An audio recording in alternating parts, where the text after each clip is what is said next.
Enquanto Jesus ainda falava, isto é, enquanto suas últimas palavras de exortação sobre vigilância e oração ainda ecoavam no silêncio pesado da noite, o texto introduz uma ruptura brusca. Eis que chegou uma multidão. A cena muda sem transição suave, como acontece na própria narrativa da paixão, onde a contemplação dá lugar à ação hostil. Essa multidão não surge de forma espontânea. Uma leitura histórica cuidadosa indica que se trata de um grupo organizado, composto por servos do templo, guardas ligados à liderança sacerdotal e representantes da autoridade religiosa de Jerusalém. Não é uma turba desordenada, mas um contingente enviado com propósito definido, o que já revela que os acontecimentos não estão fora de controle humano, ainda que estejam, em última instância, sob o controle soberano de Deus. À frente dessa multidão vem um dos 12, identificado explicitamente como Judas. O texto faz questão de lembrar sua pertença ao círculo íntimo de Jesus, não para dramatizar artificialmente a traição, mas para expor o contraste brutal entre proximidade e infidelidade. Judas não surge escondido, nem age à distância. Ele vem à frente, assume a posição de liderança no ato da entrega. A tradição interpretativa reconhece que isso reforça a gravidade do gesto. Quem conhecia os hábitos de Jesus, quem partilhou a mesa, quem ouviu os ensinos mais próximos, agora se torna o guia daqueles que vêm prendê-lo. Ele se aproxima de Jesus para o beijar.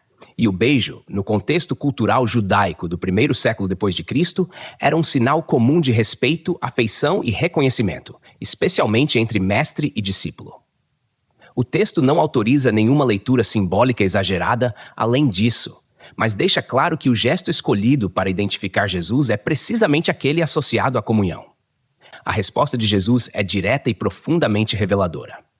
Judas, com um beijo você trai o Filho do Homem? A pergunta não é feita para obter informação, pois Jesus sabe exatamente o que está acontecendo. Trata-se de uma confrontação moral, mas sem violência verbal. O uso do título Filho do Homem conecta esse momento à identidade messiânica de Jesus, já revelada ao longo do Evangelho, evocando a figura apresentada nas escrituras hebraicas como aquele que recebe domínio e glória da parte de Deus. Ao colocar esse título lado a lado com o ato da traição, o texto evidencia o paradoxo. O enviado de Deus está sendo entregue por meio de um gesto de intimidade. Não se percebe aqui sarcasmo nem descontrole emocional. A pergunta carrega dor, mas também clareza, como se o próprio ato de Judas fosse exposto à luz sem necessidade de explicações adicionais. Em torno de Jesus, os discípulos percebem que a situação chegou ao ponto de não retorno.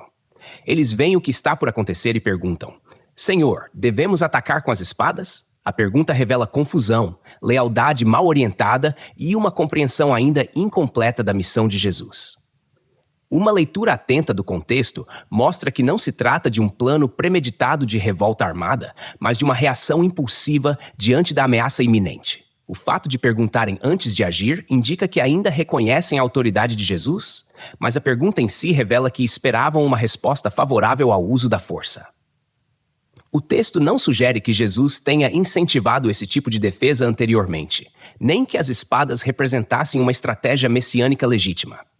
Antes mesmo de receberem uma resposta, um deles age e golpeia o servo do sumo sacerdote, cortando-lhe a orelha direita. O texto não identifica o discípulo pelo nome aqui, mantendo o foco no acontecimento e não na pessoa. O servo do sumo sacerdote representa simbolicamente a ligação direta com a liderança religiosa que articula a prisão.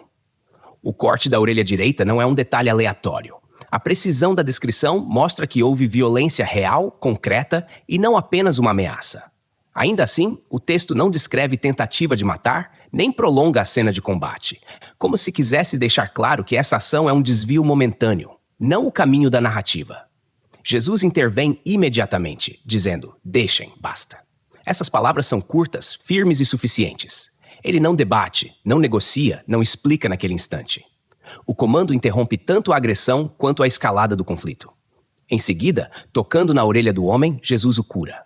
Esse gesto é carregado de significado, mas o texto o apresenta com sobriedade. A cura acontece no mesmo momento da prisão, dirigida a alguém que pertence ao grupo que veio capturá-lo. Uma leitura histórica cuidadosa reconhece que esse ato revela coerência absoluta entre o ensino e a prática de Jesus. Ele responde à violência não com retaliação, mas com restauração. O texto não autoriza a conclusão de que isso tenha levado à conversão imediata do servo, nem que tenha mudado o curso dos acontecimentos. O milagre não impede a prisão, mas testemunha quem Jesus é até o último instante de liberdade. Então Jesus se dirige aos principais sacerdotes, capitães do templo e anciãos que vieram prendê-lo. O texto amplia o foco e revela claramente quem está por trás da ação. Não se trata apenas de executores, mas de representantes do poder religioso instituído. Ao perguntar se eles vieram com espadas e porretes como para prender um salteador, Jesus expõe a incongruência do procedimento. Ele não nega a autoridade deles, nem reivindica inocência legal naquele momento, mas questiona a forma como tratam. O termo salteador remete a alguém violento, escondido, perigoso, o que não corresponde à maneira como Jesus viveu e ensinou publicamente. A pergunta funciona como denúncia implícita da injustiça do método, sem recorrer a discursos longos. Jesus prossegue lembrando que todos os dias esteve com eles no templo e que naquela ocasião não tentaram prendê-lo. O templo era o centro da vida religiosa de Israel, lugar de ensino público, oração e sacrifício. Ao mencionar sua presença diária ali, Jesus reforça que nunca agiu às escondidas, nunca se ocultou, nunca se comportou como alguém que teme a luz. A ausência de prisão naquele contexto revela não falta de oportunidade, mas cálculo estratégico. O texto não sugere que Jesus desconhecesse os planos contra ele. Ao contrário, indica que o momento da prisão foi escolhido deliberadamente pelas autoridades para evitar tumulto popular. A declaração final, esta, porém, é a hora de vocês e a hora do poder das trevas, introduz uma dimensão mais profunda sem romper a narrativa. Jesus reconhece que aquele momento específico pertence à iniciativa humana hostil e à atuação das forças espirituais contrárias ao propósito de Deus. Isso não significa que o mal tenha domínio absoluto, nem que Deus esteja ausente. A expressão hora, usada repetidamente ao longo dos evangelhos, aponta para um tempo determinado, limitado e permitido.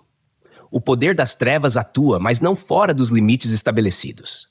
O texto não autoriza uma leitura dualista em que forças iguais disputam o controle da história. Ele afirma, de forma implícita, que mesmo a escuridão opera dentro de um cenário já conhecido e permitido por Deus.